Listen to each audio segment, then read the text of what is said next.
গ্যাস্ট্রিকের সমস্যা বলতে আমরা সাধারণ মানুষরা যেটা বুঝি যে পেটের ভিতরে গ্যাস তৈরি হয় এবং সেই গ্যাস উঠে আসার কারণে বুক জ্বালাপোড়া করে। কিন্তু আপনার এই ধারণাটা সম্পূর্ণভাবে ভুল। পেটে কোনো গ্যাস তৈরি হয় না। পেটের ভিতরে স্টোমাকে যে অ্যাসিডটা থাকে, ওই অ্যাসিডটা যদি আপনার খাদ্যনালী বা ইসোফেগাসে চলে আসে, তখনই মূলত আমাদের বুক জ্বালাপোড়া করে। কিন্তু এই অনুভূতিটা এমনভাবে হয়, মনে হয় যেন গ্যাস উঠতেছে, গ্যাস উঠে বুক জ্বালাপোড়া করতেছে। কিন্তু কখনোই গ্যাস উঠে না। গ্যাস কখন উঠবে? গ্যাস তখনই উঠবে যখন আপনার ঢেকুর আসবে। যদি আপনার ঢেকুর থাকে তাহলে বুঝতে হবে যে অ্যাকচুয়ালি গ্যাস হইছে। কিন্তু ম্যাক্সিমাম ক্ষেত্রে আপনার পেটের অ্যাসিডটাই বুক জ্বালাপোড়া করার জন্য দায়ী।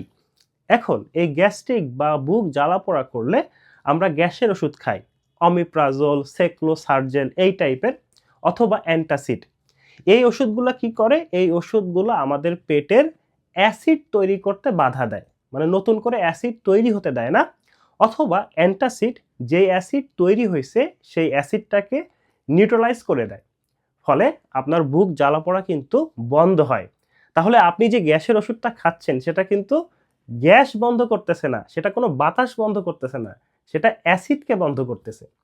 আর এই অ্যাসিডকে বন্ধ করার কারণে আমাদের খাবারের হজমে প্রবলেম হয়। কারণ আমাদের এই সৃষ্টিকর্তা পেটে অ্যাসিড দিছেন যাতে খাবারের ভিতরে যে ব্যাকটেরিয়া ভাইরাস থাকে ওগুলোকে মেরে ফেলার জন্য, এবং খাবারকে হজম করার জন্য।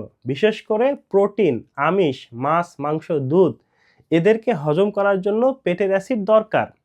পাশাপাশি কিছু ভিটামিন ও মিনারেলস যেমন আয়রন, ক্যালসিয়াম এগুলো হজম করতে সাহায্য করে।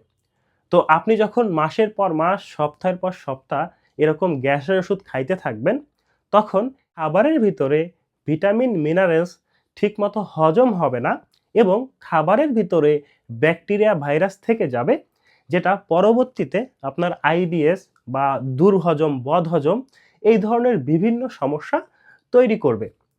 তো আপনারা এরকম মাসের পর মাস গ্যাসের ওষুধ না খেয়ে কি কারণে আপনার এই অ্যাসিডটা আপনার ইসোফেগাস বা খাদ্যনালীতে চলে আসতেছে সেইটা আগে বন্ধ করুন।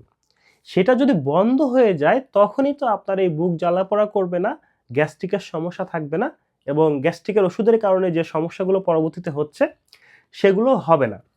তো এই গ্যাস্ট্রিক বা গ্যাসের সমস্যার মূল কারণই হলো পেটের অ্যাসিডটা আপনার খাদ্যনালীতে চলে আসছে। এখন পেটের অ্যাসিডটা কেন খাদ্যনালীতে যাবে? পেটের অ্যাসিডটা যাতে খাদ্যনালীতে না আসে এজন্য এর উপরে একটা পর্দা থাকে, একটা দরজা থাকে। এই দরজা যদি ঠিকমতো বন্ধ থাকে তখন কিন্তু আর এই গ্যাসের সমস্যা হয় না। এখন এই দরজা কখন দুর্বল হয়ে যায়? এই দরজা তখনই দুর্বল হয় যখন আপনার পেটের অ্যাসিড দুর্বল থাকে।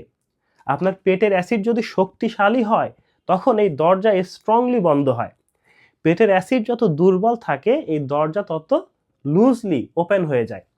এরপরে যাদের চা কফি খাওয়ার অভ্যাস আছে তাদের ক্ষেত্রেও এই স্ফিংটারটা দুর্বল হয়ে যায়, এবং চকলেট জাতীয় বা ফ্যাট জাতীয় যে খাবারগুলো আছে এগুলোও আমাদের স্ফিংটারকে দুর্বল করে।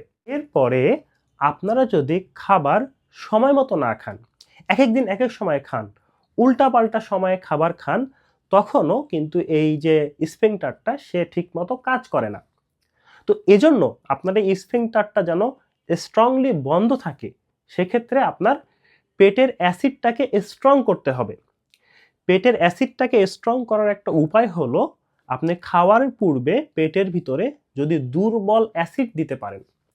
মানে খাবারের পূর্বে ১০ মিনিট পূর্বে যদি আপনি ১ গ্লাস পানিতে অ্যাপেল সিডার ভিনেগারের ১ চামচ বা ২ চামচ দেন এবং সেটা খান, তো এই অ্যাপেল সিডার ভিনেগারের পানিটা একটা দুর্বল অ্যাসিডের কাজ করে। পেটের ভিতরে যখন এই দুর্বল অ্যাসিড চলে আসে তখন সেটা স্ট্রং অ্যাসিডে কনভার্ট হয়। ফলে আপনার যে উপরের যে ইসোফেগাস সেটা স্ট্রংলি বন্ধ হয়ে যায়। তখন আর এই বুক জ্বালা পড়ার সমস্যাটা থাকে না। এরপরে আপনারা তৈলাক্ত যত খাবার আছে, ফ্যাট জাতীয় যত খাবার আছে, তেলে ভাজা পোড়া খাবার, তারপরে ফ্রাই করা যত খাবার আছে, অথবা চা, কফি, চকলেট এগুলো কম করে খাবেন, এবং সবসময় চেষ্টা করবেন খাবারটা নিয়মিত মানে সময় মতো খাইতে। প্রতিদিন যে সময়ে খাবারটা খাচ্ছেন ঠিক সেই সময়ে খাবেন। পাশাপাশি আপনারা গ্যাস্ট্রিকের সমস্যা থেকে বাঁচতে মেথি ভিজানো পানি খেতে পারেন। মেথি ভেজানো পানিও আমাদের এই বুক জ্বালা পোড়ার সমস্যাটা অনেক কমিয়ে দেয়।